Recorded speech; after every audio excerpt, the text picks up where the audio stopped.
पार्वती को राजा प्रताप भानु का कथा श्रवण करा रहे। जो याचरज करहु मन माही, सुत तपते दुर्लभ कछु नाही।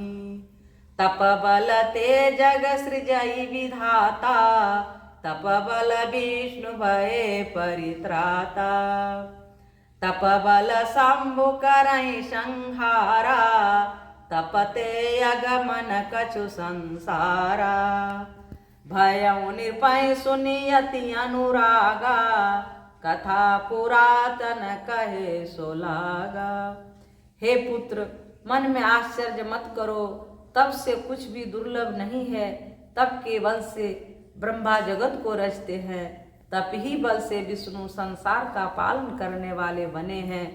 तप ही के बल से रुद्र संहार करते हैं। संसार में कोई ऐसा वस्तु नहीं जो तप में न मिल सके। यह सुनकर राजा का बड़ा अनुराग हुआ। तब वह तपस्वी पुरानी कथाएं कहने लगी। मतलब इतना तरफ से राजा को मोह लिए और बोलने लगे कि तप के बल पर ब्रह्मा जी सृष्टि करते हैं, तप के बल पर विष्णु जी आहार देते हैं, तप के बल पर शंकर जी संहार करते हैं।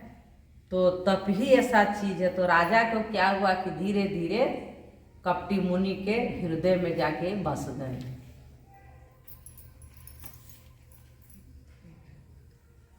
सुनि महीपता पस बस भयऊ, आपन नाम कहन तब लयऊ।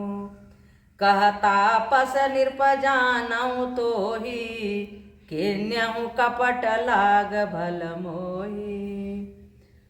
राजा सुनकर उस तपस्वी के बस में हो गया और तब वह उसे अपना नाम बताने लगा। तपस्वी ने कहा, राजन, मैं तुमको जानता हूँ, तुमने कपट किया, वह मुझे अच्छा लगा।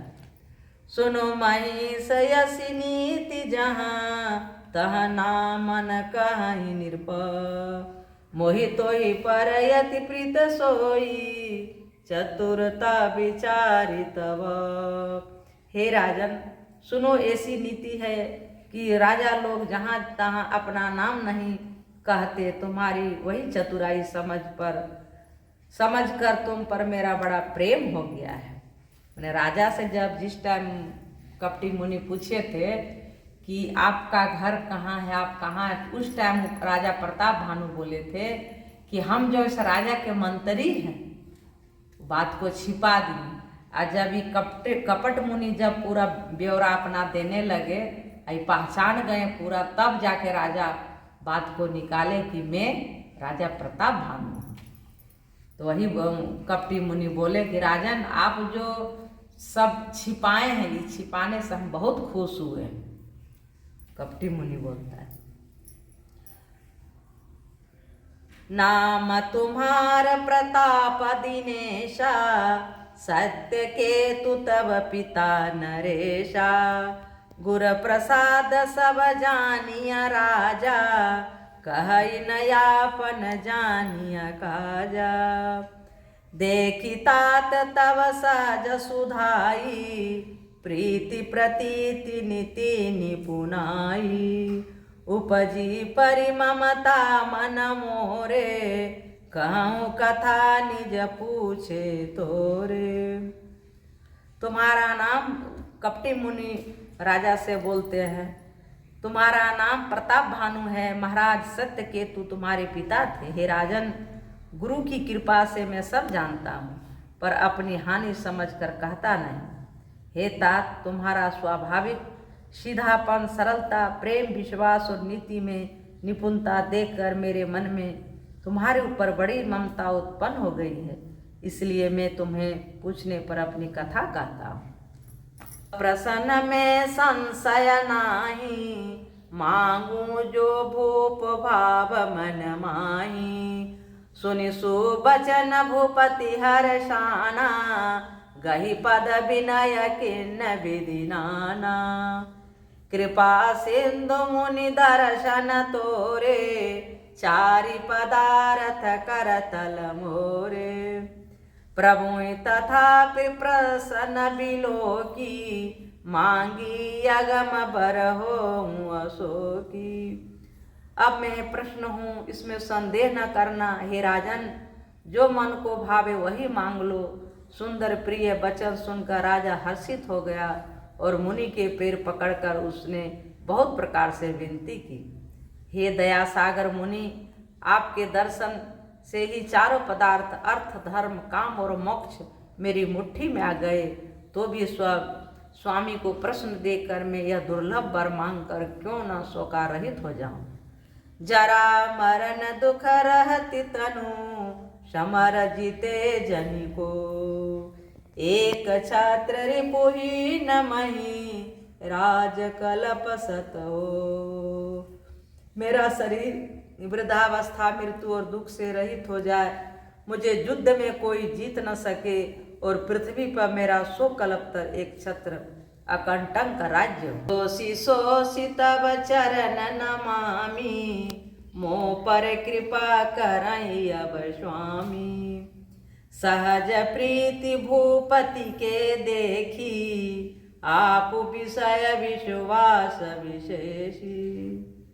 सब प्रकार राजहि अपनाई, बोले यदि कसनेह बनाई।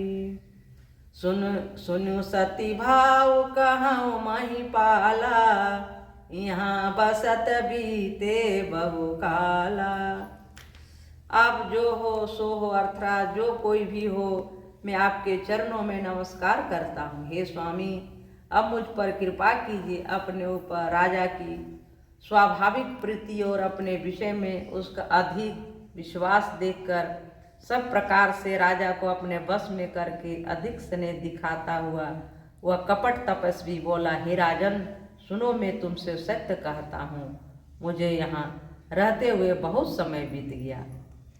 मतलब जब आदमी, भगवान बोलते हैं कि जब मनुष्य को समय खराब बीतता है, भावी बस हो जाता है, तो मति से कुमति हो जाता है। उसी तरह राजा भावी बस हो गए थे, जो कि वो कपट मुनि के जाल में जाके फंस गए।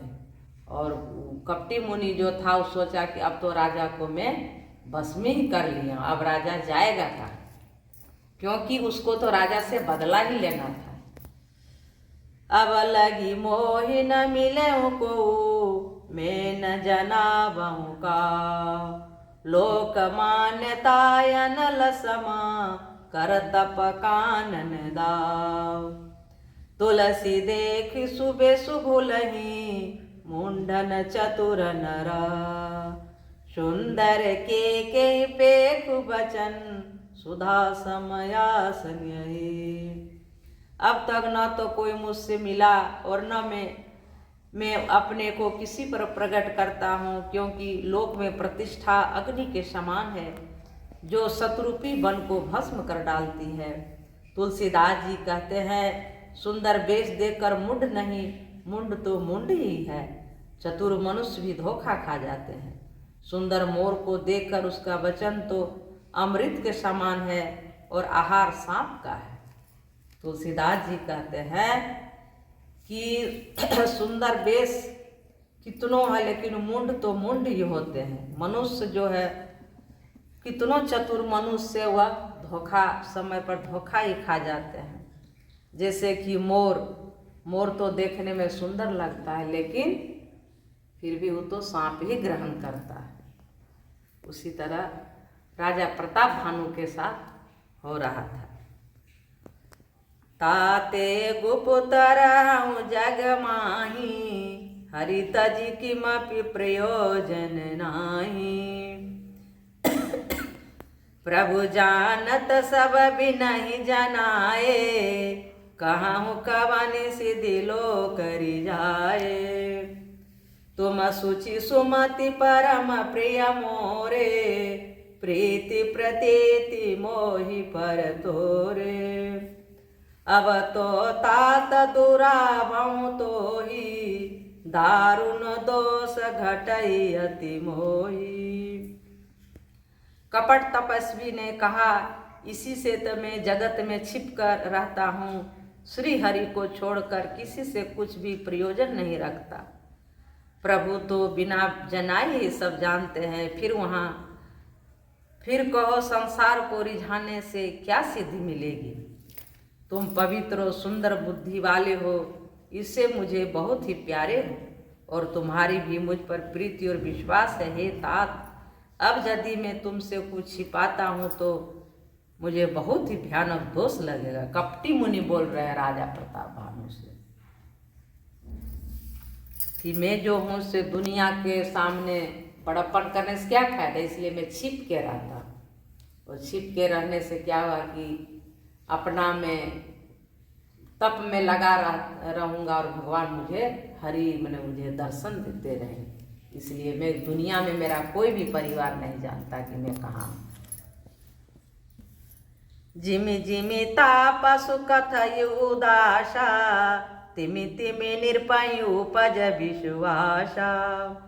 देखा स्वबस करम मन बानी, तब बोला तापस बग ध्यानी। नाम हमार एक तनु भाई, सुनि निरपि बोलऊ पुनि शिरुनाई। कहूँ नाम कर अर्थ बखानी, मोहि सेवक यतिया फनि जानी। ज्यों ज्यों वह तपस्वी उदासीनता की बात कहते था, त्यों त्यों ही राजा को विश्वास उत्पन्न होता जाता था। जब उस बगुले की तरह ध्यान लगाने वाले कपटी मुनि ने राजा को कर्म, मन एवं वचन से अपने बस में जाना, तब वह बोला, हे भाई, हमारा एक तनु है नाम। यह सुनकर राजा ने फिर सिर नवाकर कहा, मुझे अपना अत्यंत अनुरागी सेवक जानकर अपने नाम का अर्थ समझा कर कहिए। आदि सृष्टि उपजी जबहि, तब उत्पत्ति भे मोह। नाम एक तनु हेतु तेहि, देह न धरई बहोर। कपटी मुनि ने कहा, जब सबसे पहले सृष्टि उत्पन्न हुई थी तभी मेरा उत्पत्ति हुई थी। तब से मैंने फिर दूसरी देह नहीं धारण की, इसी से मेरा नाम एक तनु है।